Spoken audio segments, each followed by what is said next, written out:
Bienvenidos a Economía. La inflación en Estados Unidos siguió acelerada en junio, alcanzando 9,1% a 12 meses, su nivel más alto desde 1981. Los productos que más aumentaron de precio fueron los vehículos y camiones, nuevos y usados, los seguros automovilísticos y los gastos de salud. Aunque el encarecimiento de la gasolina se ha convertido en un símbolo del alza generalizada de precios, los alimentos también han experimentado su mayor subida en 40 años, un 10,4%. La energía y la vivienda también viven un encarecimiento en este mismo lapso interanual, mientras la hostelería y los billetes de avión aminoran los costes. Ante tal panorama, la Reserva Federal estadounidense comenzó a aumentar las tasas de interés en marzo, con el fin de frenar la demanda y tratar de calmar el alza de precios. Unas tasas que se prevé continúen en aumento. Jesús García, en Nueva York continúan en aumento las tasas, pero la inflación también no deja de subir. ¿A qué se debe? Pues bueno, la inflación hoy dio una mala noticia al presidente Joe Biden del 8,6%, pasó al 9,1%.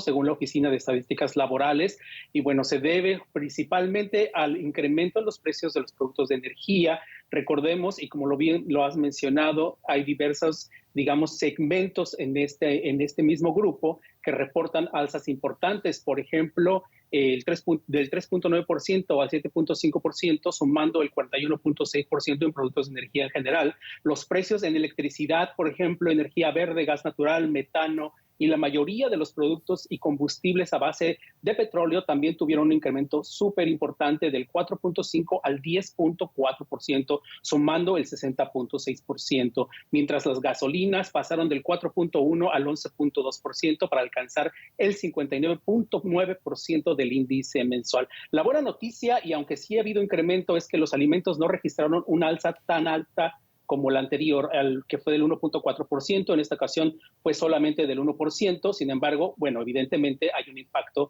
en el consumo. El reporte indica que hay un desfase en cuanto al costo de la gasolina, algo que ha destacado la administración Biden, que afirma que ha bajado alrededor de 40 centavos en los últimos 30 días. Y curiosamente, Jesús, hoy también salió a la luz un informe falso sobre una inflación en Estados Unidos mayor del 10%, pero que tuvo serias consecuencias. Cuéntanos. En efecto, este reporte de la inflación del 10,2% en Estados Unidos circuló en la mañana y provocó el desplome de las bolsas. Apenas surgió el informe, la Oficina de Estadísticas Laborales indicó que era falso, pero el daño ya estaba hecho, aunque lograron recuperarse durante el día y los índices terminan con pérdidas. Por ejemplo, el Nasdaq con alrededor de menos 0,15% y Standard & Poor's registra menos 0,45% a la baja. Entonces, esto es muy importante. También ese efecto del reporte del 9,1% de la inflación, porque no, repito, son buenas noticias para Estados Unidos. En ese sentido, el presidente Biden dice que respaldará la decisión de la Reserva Federal. Y bueno, esperamos un alza del 0,75% y ninguna acción del Congreso ante los mensajes del senador demócrata Joe Manchin. Gracias, Jesús, desde Nueva York. Y en Nueva York, la galopante inflación se siente sobre todo en el altísimo precio de los alquileres, que supone para las familias de bajos ingresos una preocupación existencial.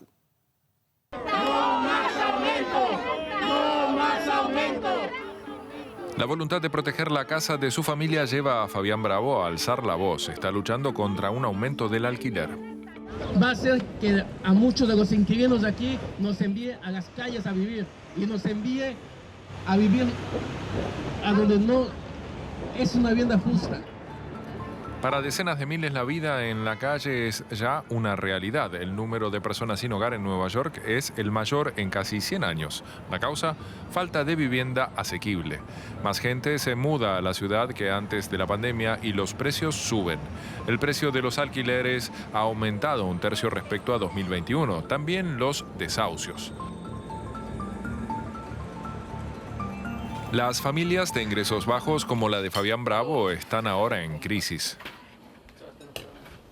Nora Bravo trabaja como empleada de hogar 7 días a la semana y la inflación ha esquilmado el presupuesto familiar.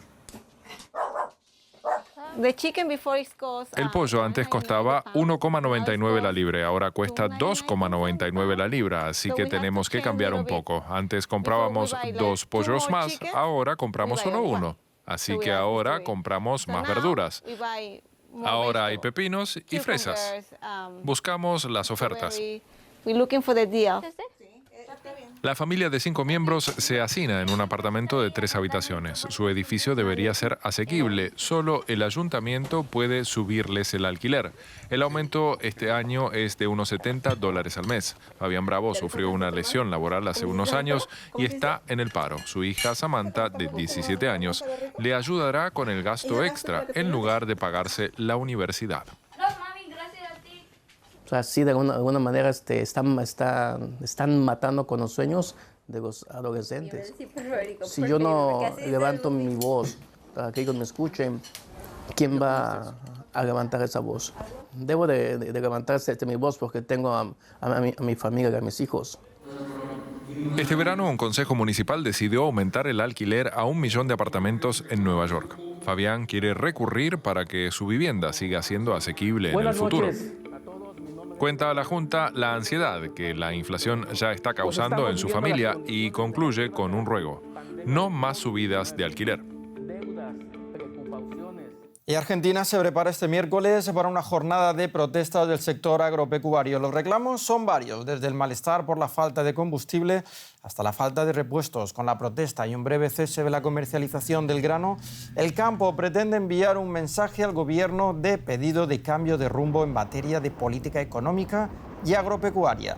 Las protestas son también una expresión del sector y de su preocupación por la galopante inflación en el país. Para ampliar informaciones conectamos a esta hora con nuestro compañero en Argentina, Alejandro Rebosio. Saludos, Alejandro. El agro se ha manifestado en repetidas ocasiones estos últimos meses con reivindicaciones bien distintas, desde las protestas contra la propuesta del gobierno de gravar la renta inesperada hasta consignas más genéricas. ¿Cuáles son las razones del paro esta vez y obedecen a cuestiones políticas o económicas? Depende de quién lo mire. Si uno mira del punto de vista de las entidades rurales, hay motivos económicos. Si uno mira desde el punto de vista del gobierno del peronista Alberto Fernández y de dirigentes rurales que responden a este gobierno, se trata de una movida política. De hecho, dicen que ha sido una operación política organizada por la coalición opositora Juntos por el Cambio, y dicen que el campo está beneficiado por el alza de precios que provocó la guerra de Ucrania. Sin embargo, del lado de las entidades rurales que organizaron esta protesta, lo que sostienen es que, por un lado, falta gasoil, aunque esta semana comenzó a normalizarse poco a poco el abastecimiento, todavía no está normalizado del todo, y además en las semanas anteriores, cuando fue la cosecha de soja y maíz, los principales cultivos de Argentina, hubo bastantes faltantes de gasoil. Además, hay problemas con las importaciones porque el gobierno impuso restricciones, hay falta de fertilizantes, de repuestos para maquinaria agrícola, y además el campo sostiene su histórico reclamo contra los impuestos a la exportación. Según el último informe del Banco de España sobre la economía latinoamericana, las sanciones a importaciones rusas pueden impulsar el PIB de la región. ¿De qué países estaríamos hablando concretamente?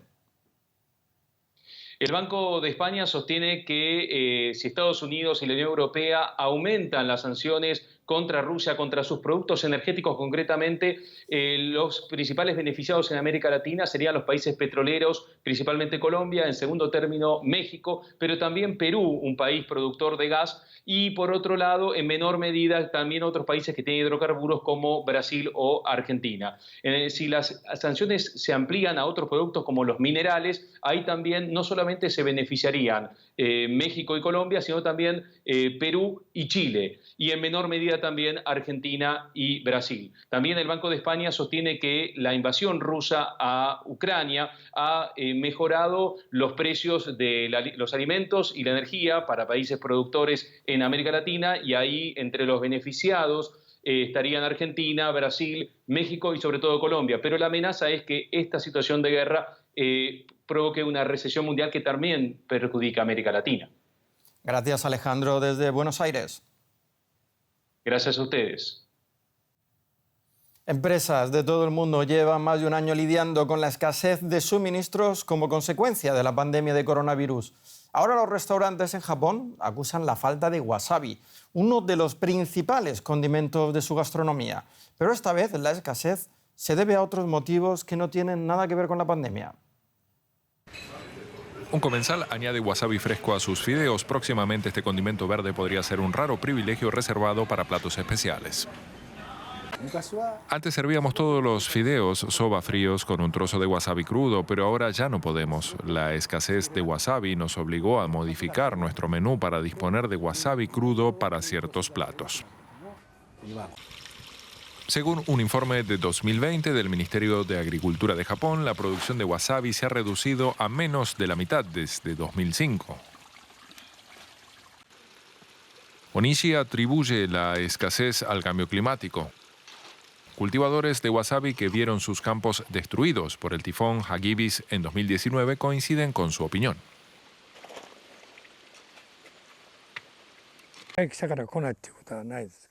Los campos de wasabi se convirtieron en ríos, por los que rodaban grandes piedras. Sentí la fuerza de la inundación. El tifón llegó en octubre, que es la época de la cosecha. Así que grandes cantidades de wasabi fueron arrastradas por la corriente o quedaron enterradas. De momento, los clientes del local de Onishi aún disfrutan del condimento.